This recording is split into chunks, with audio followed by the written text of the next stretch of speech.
جو آواز ہے وہ بلند ہوگی ثوابی کے جلسے سے، جو کہ پرامن، قانونی اور آئینی ہے، اور میں پورے پاکستان کو کہوں گی ویلکم ٹو ثوابی جلسہ۔ باقی نومبر میں انشاءاللہ عوام کے زور سے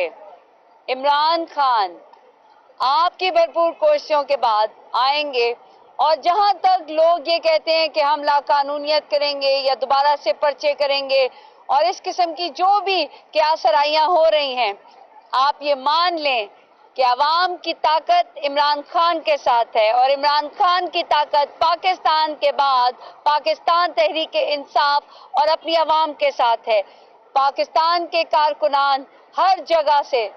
آئیں گے ثوابی کے جلسے میں، اور انشاءاللہ بھرپور جو ہے وہاں پر ایک جرگہ جسے ہم پختون میں کہتے ہیں اور آپ جسے جلسہ کہیں گے وہ ہوگا، اور اس کے بعد جو بھی لائے عمل ہے وہ تمام پاکستان اوورسیز پاکستانیوں کو معلوم ہو جائے گا۔ قانون ہم نے توڑنا نہیں، آئین کو ہم نے چھوڑنا نہیں، اور عمران خان کو ہم نے اڈیالہ سے زمان پار اور عوام کی طاقت سے زمان پار کی بنی گالہ سے انشاءاللہ عمران خان ہوں گے قومی اسمبلی میں۔ آپ جو یہ کوششیں کر رہے ہیں، ویسے تو خیر پنجاب اس وقت جو ہے وہ لندن گیا ہوا ہے